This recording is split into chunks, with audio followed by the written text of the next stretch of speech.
Hello students, I am खुशी Jain, your science teacher. आज हम अपना साइंस का चैप्टर नंबर 8 करेंगे, force, work and energy. So let's start the chapter. Force, work and energy. इसमें हम फोर्स के बारे में पढ़ेंगे, वर्क के बारे में पढ़ेंगे, एनर्जी एंड सिंपल मशीन्स के बारे में पढ़ेंगे। Which force is responsible for falling of ripened fruit on the ground. तो आपको बताना है कौन सी फोर्स रिस्पॉन्सिबल होती है जो फ्रूट राइपन हो जाता है, वो ग्राउंड पर गिर जाता है ट्री से। तो उसमें कौन सी फोर्स रिस्पॉन्सिबल होती है, उसका नेम आपको यहाँ पे लिखना है। What are the different types of force, और कौन कौन सी डिफरेंट टाइप्स ऑफ फोर्स होती हैं वो आपको यहाँ पे बताना है। इन सबको हम इस चैप्टर में पढ़ेंगे।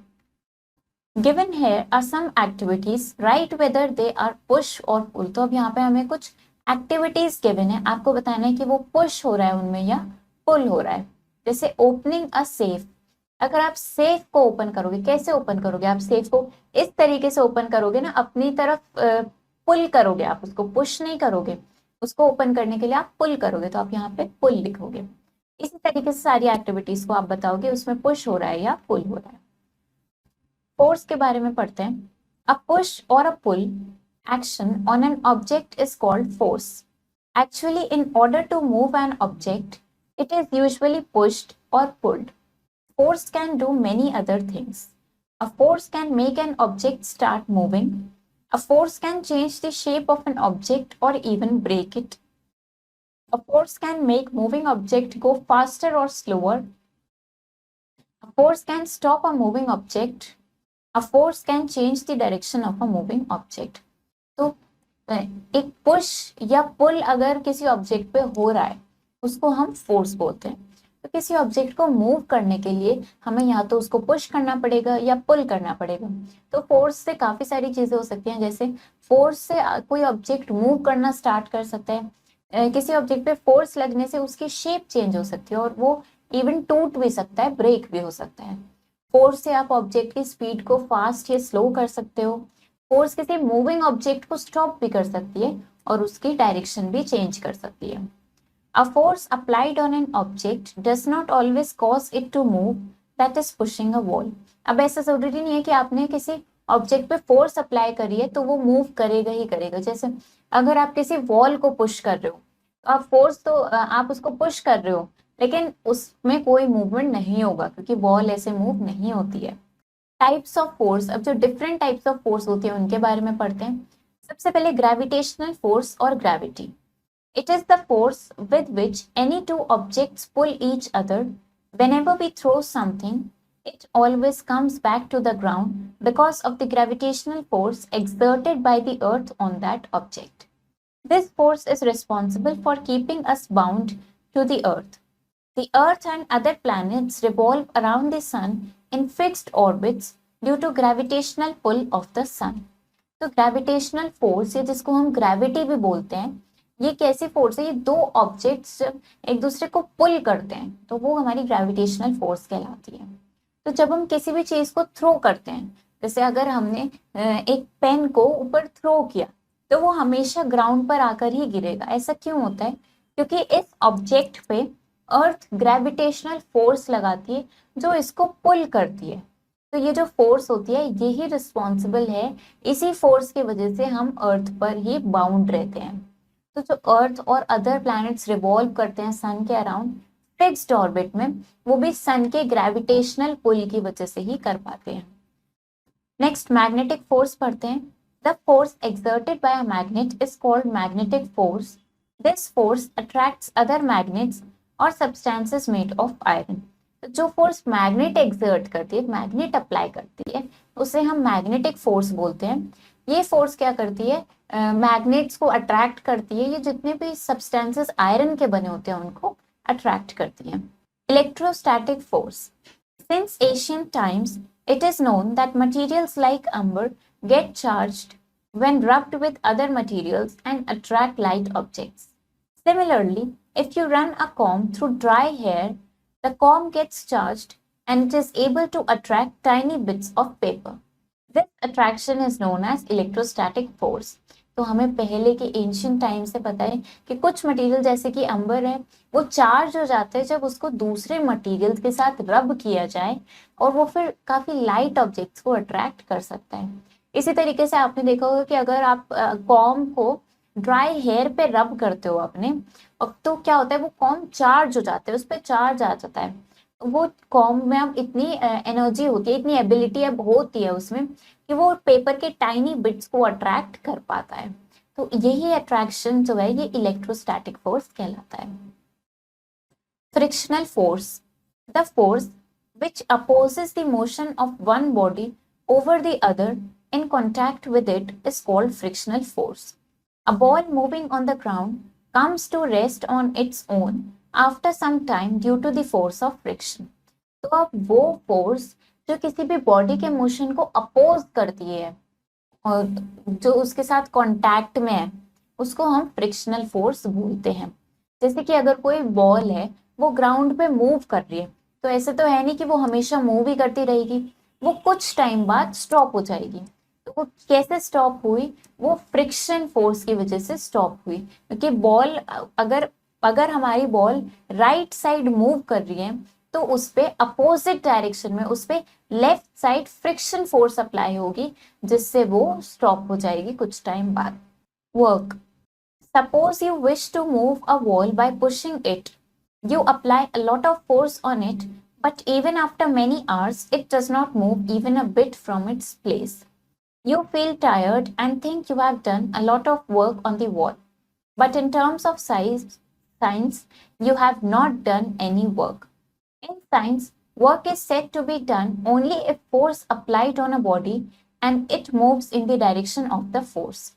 Some examples of work are moving a car, kicking a football, picking up a book from the table and keeping it on the shelf, hitting a ball with a bat, etc. तो अब मान लो आपने क्या किया, आप एक ball को push कर रहे हो, आप बहुत सारी फोर्स लगा रहे हो एक बॉल को पुश करने के लिए, आपने बहुत घंटों तक आप उसको पुश करे जा रहे हो, बहुत फोर्स लगा रहे हो, लेकिन फिर भी बॉल जरा सा भी मूव नहीं हो रही है। अब आप टायर फील करते हो और आप कहते हो कि भाई मैंने बहुत काम कर लिया आज। तो अगर हम साइंस की टर्म्स में देखें तो आपने कोई भी वर्क नहीं किया है, क्योंकि साइंस के अकॉर्डिंग आप तभी कह सकते हो कि आपने वर्क किया है अगर आपने उस पर फोर्स अप्लाई करी है किसी ऑब्जेक्ट पे, और वो ऑब्जेक्ट जिस डायरेक्शन में आपने फोर्स अप्लाई करी है उस डायरेक्शन में मूव करे, तब हम कहते हैं कि हाँ आपने वर्क किया है। अब यहाँ पे आप वॉल को पुश करे जा रहे हो लेकिन कोई वर्क नहीं हो रहा है क्योंकि वॉल मूव नहीं हो रही है। तो वर्क डन के एग्जाम्पल्स क्या हो सकते हैं?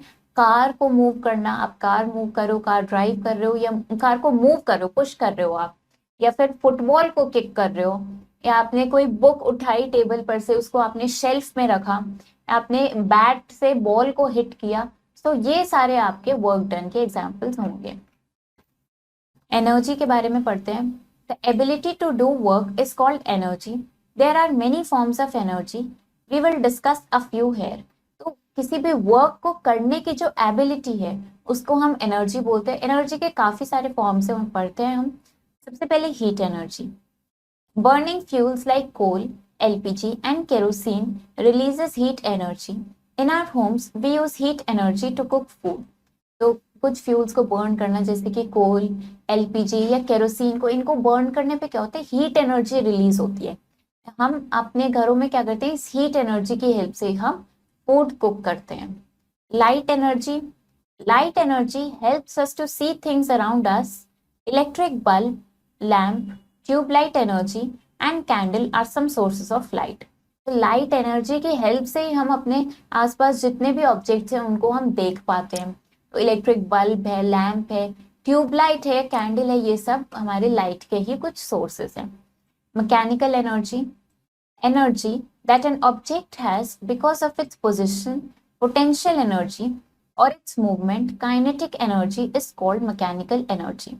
The water stored behind a dam has potential energy which gets converted to kinetic energy as the water falls from height. तो अब किसी भी ऑब्जेक्ट में जो एनर्जी है, चाहे उसकी पोजीशन की वजह से, अगर उसमें पोजीशन की वजह से है तो हम उसको पोटेंशियल एनर्जी बोलते हैं, और अगर उसके मूवमेंट की वजह से उसमें एनर्जी है तो हम उसको काइनेटिक एनर्जी बोलते हैं।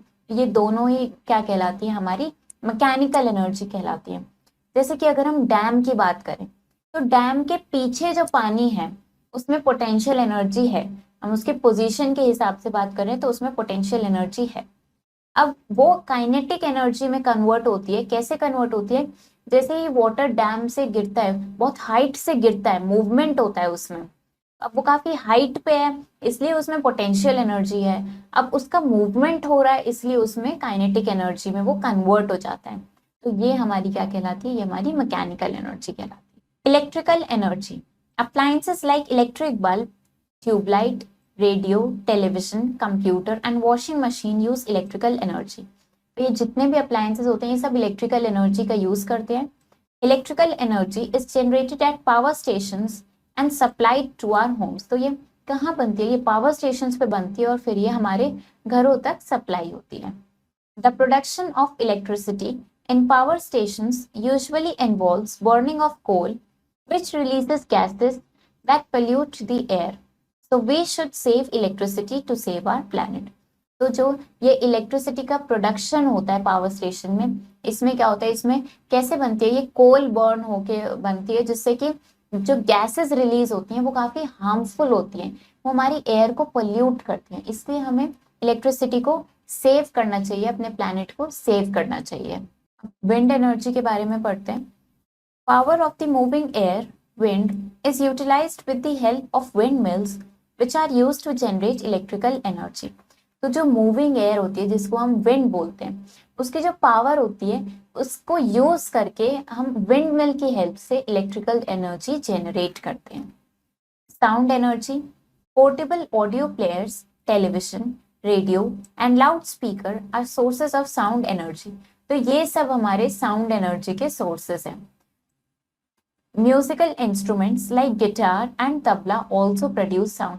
अब कुछ म्यूजिकल इंस्ट्रूमेंट्स जैसे कि गिटार है, तबला है, ये और भी जितने भी म्यूजिकल इंस्ट्रूमेंट्स हैं ये सब भी साउंड प्रोड्यूस करते हैं। तो पोर्टेबल ऑडियो प्लेयर्स, पोर्टेबल का मतलब होता है जिसको आप किसी भी जगह लेकर जा सकते हो। जो आपके ऑडियो प्लेयर्स होते हैं, जो स्पीकर्स होते हैं आपके, उनको आप एक प्लेस से दूसरी प्लेस पर लेकर जा सकते हो, उन्हें हम पोर्टेबल बोलते हैं। Simple machines, a machine can be defined as the tool that makes our work easier by helping us overcome a larger force called load by applying lesser force called effort. Simple machines do work either by changing the direction of force or by reducing the efforts needed.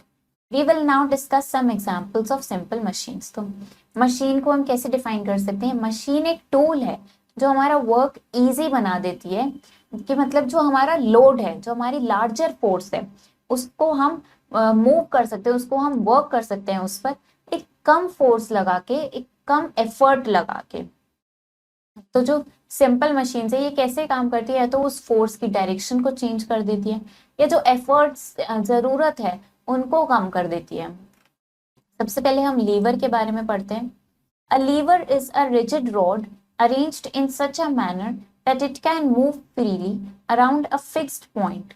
Liver एक rigid rod होती है जो इस तरीके से arrange होती है कि वो फ्रीली मूव कर सकती है फिक्स्ड पॉइंट के अराउंड। इसमें 3 पार्ट्स होते हैं। सबसे पहला fulcrum, this is the fixed point around which the rod moves. तो ये फल्क्रम जो होता है इस सेंटर में फिक्स्ड पॉइंट होता है इसके, जिसके अराउंड ये रॉड मूव करती है।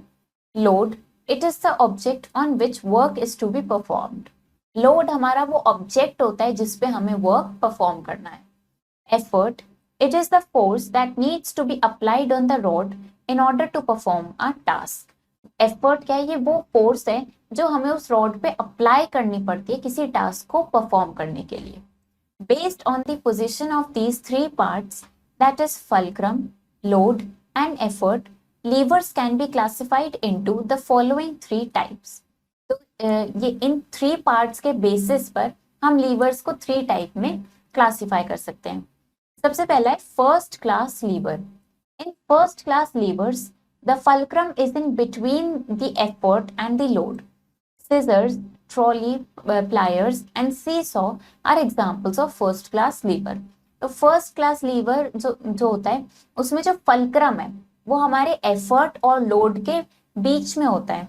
जैसे कि सिजर्स का एग्जाम्पल हम ले सकते हैं, या ट्रॉली प्लायर्स है, या सीसॉ है, तो ये सारे हमारे फर्स्ट क्लास लीवर्स के एग्जाम्पल्स हैं। Second class lever, in second class levers the load is in between the fulcrum and the effort. Bottle openers, nut crackers and wheel barrows are examples of second class levers. तो second class lever में क्या होता है, load हमारा fulcrum और effort के बीच में होता है। तो bottle openers, nut crackers, wheel barrows, ये सब किसके एग्जाम्पल्स हैं, ये सेकेंड क्लास लीवर्स के एग्जाम्पल्स हैं। Third class lever, in third class levers the effort is in between the fulcrum and the load. Tongs and fishing rods are examples of third class lever. अब third class lever में क्या होता है, जो effort है हमारा वो between होता है लोड और फल्क्रम के। टोंग्स और fishing rods third class liver के एग्जाम्पल्स हैं। एक्टिविटी करते हैं। एम यूजिंग अ लीवर, हमारा एम क्या है, हमें लीवर को यूज करना है। क्या क्या जरूरत पड़ेगी हमें, किस किस ऑब्जेक्ट की जरूरत पड़ेगी। A wooden ruler 30 centimetre long, एक cardboard tube to act as a fulcrum, वो कार्डबोर्ड ट्यूब हमारा फल्क्रम की तरह वर्क करेगा। 2 erasers, 4 coins and a cello tape. अब क्या मेथड है हमारा, स्टेप 1, सबसे पहले place the wooden ruler over the cardboard tube to make a lever. आपको सबसे पहले एक कार्डबोर्ड ट्यूब पे वुडन रूलर रख देना है लीवर बनाने के लिए। Fix the cardboard tube near one end of the ruler with a cello tape. तो कार्डबोर्ड ट्यूब को रूलर के एक एंड पे फिक्स कर देना है सेलो टेप की हेल्प से। Step 2, place the erasers over the long end of the lever. तो अब जो लॉन्ग एंड है लीवर का, वहां पे आपको इरेजर्स रख देनी है। Step 3, place the coins at the short end of the lever. और जो शॉर्ट एंड है वहां पे आपको कॉइन्स रख देने हैं।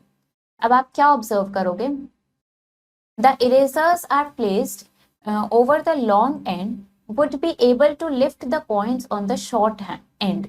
If this does not happen, adjust the fulcrum, that is the position of the cardboard tube, so that it is closer to the side on which the coins are placed.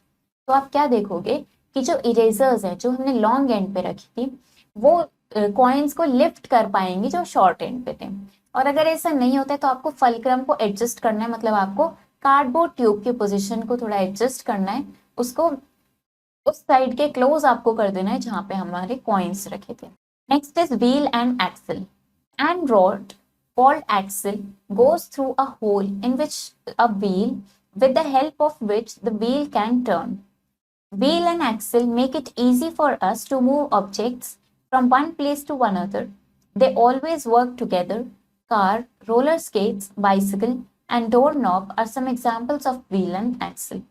तो एक rod, उसको हम Excel बोलते हैं, वो उसमें क्या होता है, उसमें एक होल होता है व्हील में, जिसकी हेल्प से उस व्हील को टर्न कर पाते हैं। तो व्हील एंड एक्सेल ये हमारे लिए बहुत इजी बना देता है, बहुत कन्वीनियंट बना देता है कि हम ऑब्जेक्ट्स को एक प्लेस से दूसरी प्लेस पे मूव कर पाते हैं। ये दोनों साथ में ही वर्क करते हैं। तो इसके कुछ एग्जाम्पल्स है, कार, रोलर स्केट्स, बाइसिकल या door knob. Next is pulley. A pulley is a simple machine made with a rope or chain wrapped around a wheel. It changes the direction of force and thus makes it easier to lift things to some height. Some situations where pulleys are used are drawing water from a well, raising a flag on a flagpole, workers loading goods, etc. A pulley can be of two types, fixed and movable. तो पुली क्या है, एक simple machine है जो रोप या chain की help से बनी होती है, जो व्हील के अराउंड रैप हुआ होता है। ये क्या करते हैं, ये फोर्स की डायरेक्शन को चेंज करता है और हमारे लिए इजी बनाते हैं कि हम ऑब्जेक्ट्स को लिफ्ट कर सके कुछ हाइट तक।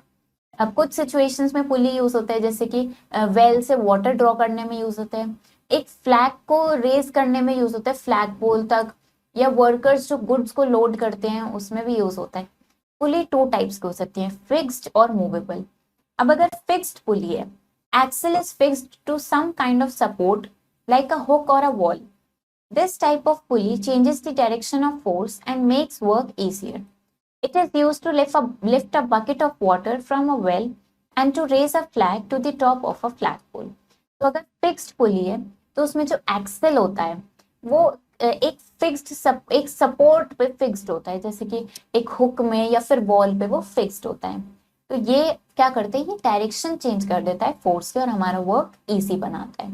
ये वेल से वाटर लिफ्ट करने में हेल्प करता है और फ्लैग को फ्लैग पोल तक रेस करने में हेल्प करता है। अगर मूवेबल पुली है, axle is not fixed to any kind of support, it is free and movable. This type of pulley helps to lift heavy loads with less effort. It is usually used in combination with a fixed pulley. For example, machines like crane uses both fixed and movable pulleys to lift heavy loads. तो अब movable pulley में जो Excel होता है वो fixed नहीं होता है किसी भी सपोर्ट पे, ये फ्री होता है और मूवेबल होता है, तो इसको हम काफी हैवी लोड्स को लिफ्ट करने में ये हेल्प करता है, हमारी लेस एफर्ट इसमें हमारा लगता है। ज्यादातर ये फिक्स्ड पुली के साथ कॉम्बिनेशन में यूज होते हैं, जैसे कि जो क्रेन्स होती हैं उसमें फिक्स्ड और मूवेबल दोनों पुलीज की हेल्प से हैवी लोड्स को लिफ्ट किया जाता है। In tall buildings pulleys are used to pull up the lifts. Pulley is also called sheave और अ ड्रम. तो टॉल बिल्डिंग्स में पुली का यूज किया जाता है लिफ्ट को पुल करने में, और पुली को हम शेयर या ड्रम भी बोलते हैं। अ पुश और a pull action on an object is called force. A force can make an object start moving. A force can change the direction of moving object. A force can change the shape of an object. The force exerted by a magnet is called magnetic force. Moving a car is an example of work. The ability to do work is called energy. तो किसी भी object पे जो push या पुल action होता है उसे हम फोर्स बोलते हैं। फोर्स से कोई भी ऑब्जेक्ट मूव करना स्टार्ट कर सकता है, किसी मूविंग ऑब्जेक्ट की डायरेक्शन चेंज हो सकती है या किसी ऑब्जेक्ट की शेप भी चेंज हो सकती है। जो फोर्स मैग्नेट के थ्रू एक्सर्ट होता है, अप्लाई होते हैं, उसे हम मैग्नेटिक फोर्स बोलते हैं। और अगर कार को मूव कर रहे हैं तो वो हमारा वर्क का एग्जाम्पल है। जो वर्क को करने की एबिलिटी होती है उसको हम एनर्जी बोलते हैं। अब हम इसकी कुछ एक्सरसाइजेस ट्राई करते हैं। Darken the correct options in the OMR sheet. तो आपको करेक्ट ऑप्शन चूज करना है। A dash is a simple machine made with a rope. तो ऐसी कौन सी सिंपल मशीन है जो रोप से बनती है? तो पुली है वो machine. Wheel barrow is an example of, wheel barrow किसका एग्जाम्पल है? ये सेकेंड क्लास लीवर का एग्जाम्पल है। Dash is a fixed point around which the rod moves. तो फल्क्रम हमारा एक फिक्स्ड पॉइंट होता है जिसके अराउंड हमारी रॉड मूव करती है। Which of the following is a source of sound energy? Sound energy का सोर्स क्या है हमारा? Television. A door knob is an example of, door knob किसका एग्जाम्पल है? व्हील एंड एक्सेल का। Fill in the blanks. अब आपको correct answer fill करना है। A force can change the dash of an object. Force क्या कर सकता है? किसी भी ऑब्जेक्ट की शेप को चेंज कर सकता है। A force can stop a dash object. Force क्या कर सकता है? किसी भी मूविंग ऑब्जेक्ट को स्टॉप कर सकता है। The force exerted by a magnet is called, जो फोर्स मैग्नेट के थ्रू एक्सर्ट होती है उसको हम क्या बोलते हैं? Magnetic force. Magnetic force. In our home we use dash to cook food. तो हम अपने घरों में हीट एनर्जी की हेल्प से फूड कुक करते हैं। Seesaw is an example of, seesaw किसका एग्जाम्पल है? सीसॉ फर्स्ट क्लास लीवर का एग्जाम्पल है। Write T for true statements and F for the false ones. तो अब आपको ट्रू और फॉल्स फिल करना है। A force can make an object start moving. Force की हेल्प से कोई ऑब्जेक्ट मूव करना स्टार्ट कर सकता है, true. A force can change the direction of a moving object. कोई ऑब्जेक्ट मूव कर रहा है उसकी डायरेक्शन को फोर्स चेंज कर सकता है, true. The ability to do work is called force, false. किसी भी ऑब्जेक्ट की वर्क करने की एबिलिटी को फोर्स नहीं एनर्जी बोलते हैं। A machine can make our work easier, true. Light energy helps us to see things around us, true. Light energy की हेल्प से हम अपने आसपास की सारी चीजें देख सकते हैं। तो चैप्टर हमारा फिनिश हो गया। इसमें हमने फोर्स के बारे में पढ़ा, वर्क के बारे में पढ़ा, एनर्जी के बारे में पढ़ा एंड सिंपल मशीन्स को भी हमने समझा इसमें। आई होप आपको चैप्टर समझ आया होगा। आप इस चैप्टर को अच्छे से रीड करो, इसके एक्सरसाइजेस ट्राई करो। हम मिलेंगे नेक्स्ट वीडियो में। Thank you and have a nice day.